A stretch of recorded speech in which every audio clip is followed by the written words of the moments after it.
It's your girl T here, back with the Tea Time Tuesday vidya. I know y'all are having a beautiful, blessed day because you're tea timers. It's absolutely what we do. Our affirmation today is, I got this. We got this. We're tea timers. We get it. We got it.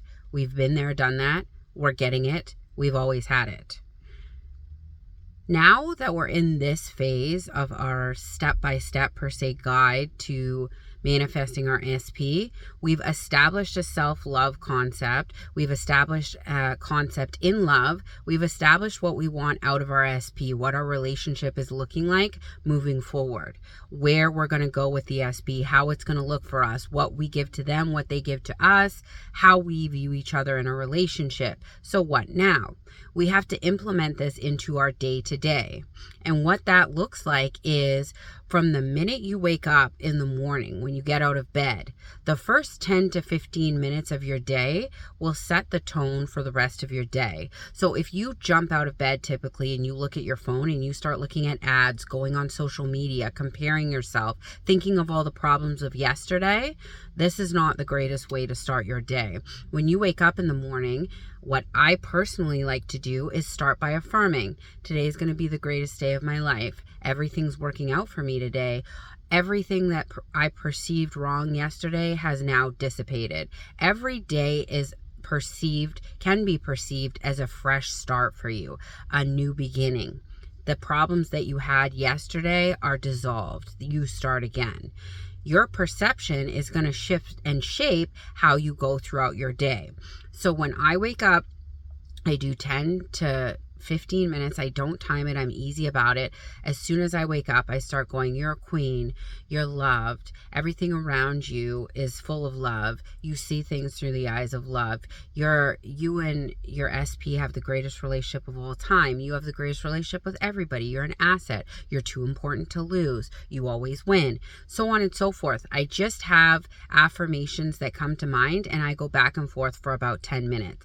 Then time allowing, I start scripting. I script for a couple of minutes. I do 1 to 2 sheets of affirmations, or I write out the night before how my day today is going to look. Like the night before, I'm like, thank you tomorrow that I made a lot of money at work. Thank you that I helped so many people on YouTube. Thank you that I got flowers for my SP. I write a prototype of how the next day is going to look as if it already happened. It's the same idea as when Neville would revise his day. He would lie in bed for the last 10 minutes before he fell asleep, and he would revise everything that happened throughout the day and see it the way that he wanted it to happen, so he goes to bed in the knowing that his day went the way he wanted. I do the same situation journaling every single morning. And then I'll wake up out of bed, I'll throw on a subliminal tape as I'm getting ready, doing my makeup, getting my cup of coffee, waking my son up. I listen to subliminals in the background. My son even has his favorite ones that he loves to listen to, so we'll do that. And some mornings I don't feel like listening to a subliminal, so I might put on some calming music or what have you. But this isn't what I'm trying to reiterate to you. Like, yes, it's good to have a good routine, a manifestation routine, but what happens throughout the day is the meat and bones of the sandwich. So throughout the day, if I encounter things that don't look the way I want them to, my boss yells at me, somebody cuts me off in traffic, my bank account is lower than I expected it to be, I revise it on the spot. Like when I look at it and I originally feel like a little plummet in my chest, I look at it and I go, nah, that's old news. I have unlimited money. My boss is blah, blah, blahing at me. I'm like, thanks for showing me love. Thanks for appreciating me for how great I am. If my SP was supposed to phone me and he didn't, oh, he's busy right now. He'll get back at me when he can. I'm the greatest thing ever. Who wouldn't want to talk to me? This is what I do throughout my day. I revise as I'm going so that I don't have to worry about anything recreating, and I don't pay attention to the 3D. Y'all are giving so much power to the 3D. And for those of you who are new and don't know what the 3D is, it's our physical reality, what we can smell, touch, taste, feel. Like this camera right now that I'm talking to you guys on my phone, that's in my 3D because it's a physical entity that I can look at and I can tell that I'm taping to you. So in our 3D, when things show up like your SP blocks you or you didn't get the job, you guys take that as Bible. Like, you think that is the be all end all. That's the finality. You can't change it, but you know you can. It's like if a fly was flying around you all the time and you, instead of swatting it away like we should be with our 3D, you're like, maybe that fly has a story. Maybe that fly is related to another fly, and another fly is going to come in here, and those flies are going to form a union, and our whole house is going to fill up with these flies. Y'all are giving too much to that fly or that 3D that is swarming around you, when you should be batting it away and being like, you don't affect me. You're done. You're out. You need to stop giving so much power to the 3D. The 3D is old thoughts and beliefs. It is a mirror reflection of where we are at now, which is only to remind you of things that you once thought.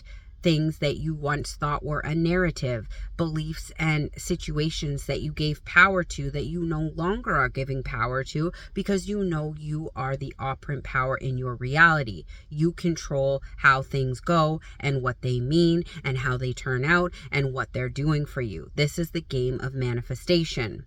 So throughout your day, when something pops up and you don't like it, don't resonate with it. Have a saying, not today, not in my reality, that's not a thing, it's not happening, because your brain cannot decide what is real and what is not. That's why people will start sweating and their throat will close up when they have a fear of something that isn't even around them. You can get this kind of reaction from just thinking of something that scares you or that excites you or that frustrates you, because your brain can't tell if you're experiencing it or it's something you're imagining. This is where our power comes from. We can imagine whatever we want to imagine. Why wouldn't we use this to further our situations in a positive way instead of using it every day to create negative circumstances?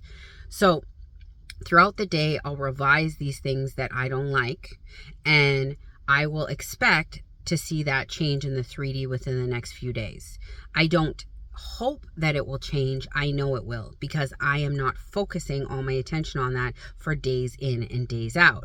Then as I come home at night, I will revise. I will affirm again, or throughout the day. When I'm driving, I always affirm. When I'm sitting watching a show that I don't have to pay a lot of attention to, I'll be affirming. When something pops up that doesn't align to my new story, I'm like, that's not real. I know my real story. You don't even have to affirm. You could sit in the knowing that what you want is already yours, and you could just not focus your attention on what you don't like, and what you want would show up for you.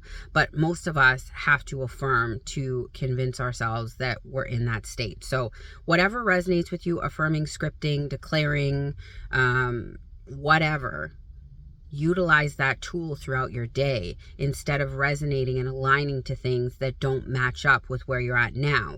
And then before I go to bed at night, I try my best for the last hour not to watch anything on TV, to calm myself down. I play some subliminals or frequencies that calm me down. And then for the last 10 to 15 minutes as I'm falling asleep, I affirm for a different story. I affirm for things that I assume are already mine. Or I will just visualize what already took place for me, like a TikTok reel going over and over in my mind until I fall asleep. This is my manifestation routine that I do all throughout the day, every day. And if I don't do it for one day and I have a day where I spiral out, so be it. The point is that you want to have some kind of system in place where you generally stick to that, and you have your off days, so be it, but have some sort of routine. A lot of y'all are affirming for, an hour a day, but the majority of the day you're just reacting to things and then asking me, well, I'm doing everything that I'm supposed to do. Why am I not getting what I want? Well, you're not getting what you want because you're focusing the majority of your attention on the lack of what you want, as opposed to the feeling and the peacefulness of already having it. Do you understand what I mean? So this is a key component when we figured out what we want and what we're manifesting, is to implement the tools that we've learned, is to implement the information that we've learned. And if y'all would stick to this For a couple of weeks, you will get what you want. But the key is to be consistent. Like any other diet, mental diet's no different. Consistency will bring the change. So stick on it and you will get what you want. Y'all know this. If you have any questions, you know what to do. My information's below. I love y'all, but not as much as you should be loving yourselves. Have a beautiful, blessed Tuesday. Bye.